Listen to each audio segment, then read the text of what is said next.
আজ জুমার দিনে বাড়াতে মহিলা মা বোনেরা এই তিনটি দোয়ার আমল করুন। যা চাবেন তাই পাবেন। জীবনের সকল গুনাহ মাফ হবে, ভাগ্য খুলে যাবে। জুমার দিন সাপ্তাহিক সকল দিন থেকে শ্রেষ্ঠ দিন। জুমার দিন মুসলমানদের ভ্রাতৃত্ব বন্ধনের দিন। জুমার দিন দোয়া কবুল হওয়ার দিন। জুমার দিন বিশেষ একটি মুহূর্ত রয়েছে, সময় রয়েছে। কোনো ব্যক্তি যদি আল্লাহ তাআলার দরবারে সেই সময় দোয়া করে, প্রার্থনা করে, রোনাজারি করে, আল্লাহ তাআলা তার দোয়াকে কবুল করবেন, তার ইচ্ছেগুলো, আশা আকাঙ্ক্ষাগুলো পূরণ করে দিবেন। জুমার দিনটিকে স্বয়ং নবী করিম সাল্লাল্লাহু আলাইহি সাল্লাম গুরুত্ব প্রদান করেছেন। জুমার দিনের বিশেষ ফজিলত বর্ণিত হয়েছে। জুমার দিন কোনো ব্যক্তি যদি আল্লাহ তাআলার ইবাদত করে, আল্লাহ তাআলার দরবারে রুনাজারি করে, দুরুদের আমল করে, ইস্তিগফারের আমল করে, আল্লাহ তাআলা তার পদমর্যাদাকে বৃদ্ধি করে দিবেন, তার দোয়াকে কবুল করবেন, তার আশা আকাঙ্ক্ষাকে পূরণ করে দেবেন। জুমার দিনের বিভিন্ন আমলের মধ্যে থেকে অন্যতম একটি আমল হলো সূরাতুল কাহাফ তেলাওয়াত করা।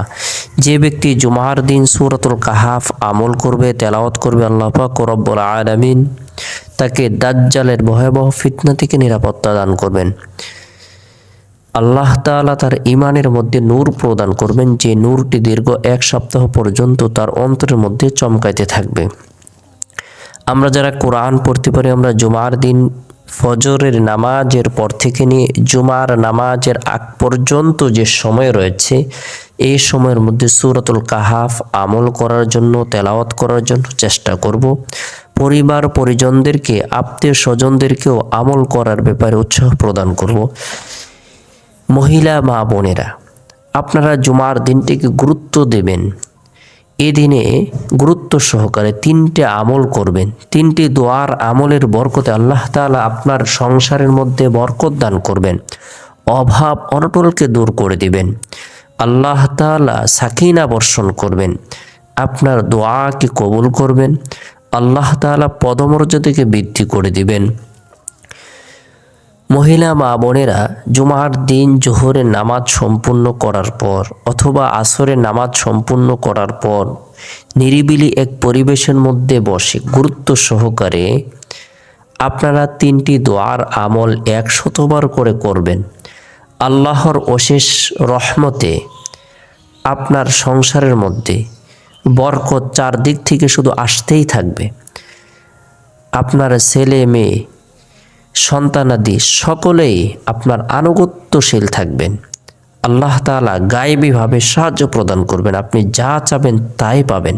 সুবহানাল্লাহ। জুমার দিন আসরের নামাজ সম্পূর্ণ করার পরে নিরিবিলি এক পরিবেশের মধ্যে বসে গুরুত্ব সহকারে নবী সাল্লাল্লাহু আলাইহি সাল্লামের প্রতি মহব্বত রেখে, ভালোবাসা রেখে 100বার দুরুদের আমল করবেন। আল্লাহুম্মা সাল্লি আলা মুহাম্মাদিন নবীল উম্মি ওয়া আলা আলিহি ওয়া সাল্লিম তাসলিমা। জুমার দিন বেশি বেশি দুরূদ শরীফ পাঠ করার ব্যাপারে আল্লাহ রাসূল সাল্লাল্লাহু আলাইহি সাল্লাম উৎসাহ প্রদান করেছেন, আদেশ প্রদান করেছেন। তাই আমরা জুমার দিন এই দুরুদের আমল করব। এরপরে গুনাহ মাফের উদ্দেশ্যে তওবার নিয়তে 100বার ইস্তিগফারের আমল করব। ছোট্ট ইস্তিগফার, আস্তাগফিরুল্লাহ আস্তাগফিরুল্লাহ, আল্লাহ আমাকে ক্ষমা করুন। এছাড়াও যে কোনো ইস্তিগফার আপনার মুখস্থ রয়েছে, জানা রয়েছে, আপনি সেই ইস্তিগফার 100বার আমল করবেন। আস্তাগফিরুল্লাহ রব্বি মিন কুল্লি যামবি ওয়া আতুবু ইলাইহি। এরপরে কোরআনে বর্ণিত দুনিয়া এবং আখিরাতের কল্যাণের উদ্দেশ্যে আল্লাহ তাআলা দোয়া শিক্ষা দিয়েছেন, সেই দোয়াটি আমরা 100বার আমল করব। রব্বানা আতিনা ফিদ দুনিয়া হাসানা ওয়া ফিল আখিরাতি হাসানা ওয়া কিনা আযাবান নার।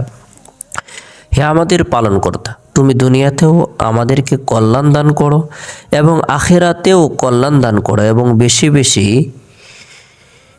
এই দোয়াটি আমরা পাঠ করব, এবং দুজকের আযাব থেকে আমাদেরকে রক্ষা করো। সূরা কাহাফ, সূরা বাকারা আয়াত নং 201।